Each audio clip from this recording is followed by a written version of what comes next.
Good morning বন্ধুরা। তো দেখতে পাচ্ছ সকাল সকালে মা কী করছে, আলো চাল পাছুড়ছে। তো বন্ধুরা, আমি তোমাদেরকে নেক্সট ব্লকে বলেছিলাম যে ধানটা ছাদে শুকাতে দিয়েছিল সেটা কুটানোর পর এই দেখো আলো চাল হয়ে গিয়েছে।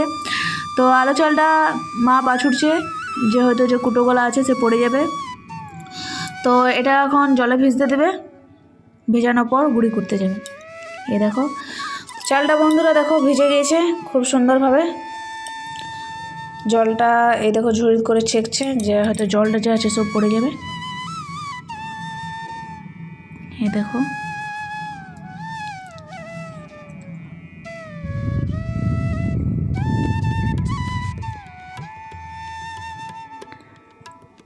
তো বন্ধুরা হয়ে গেছে, মা চললো গুঁড়ি করতে পাশের বাড়িতে।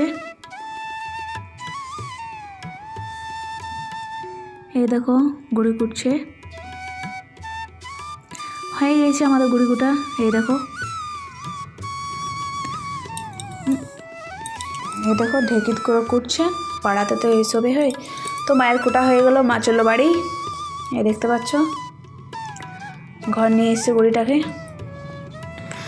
দিদা মনে হয় কিছু গুঁড়ি নিয়েছে পিঠা বানাতে। এই দেখো দিদা এদিকে কাজ করছে, দুধ আর গুড় নিয়ে আর গুঁড়িতে মিক্স করে পিঠা বানাবে। তো এদিকে কড়াই গরম হতে দিয়ে দিয়েছে। এই দেখো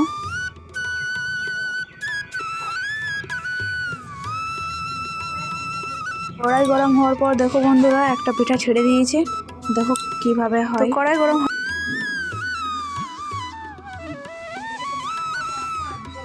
ঠিক হয়ে গেছে, ঠিকভাবে দিদা আমার এটা মেখেছে গুঁড়িটা, তার জন্য দেখো কত সুন্দরভাবে ফুলে গেছে। এই দেখো আর একটা ছাড়লো।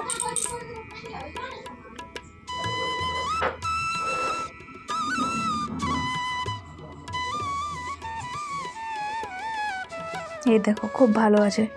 ঠিক আছে, দিদা দেখো দাদুকে টেস্ট করতে দিয়েছে, দাদু টেস্ট করছে, যেহেতু দাদু গরম গরমেই খায়।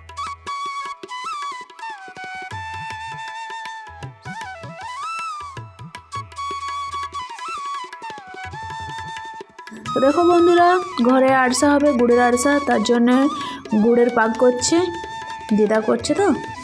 তো এই দেখো নিচে চাল গুঁড়িটা রাখা আছে, দিদা এখন ভালোভাবে গুড়ের পাকটা করবে।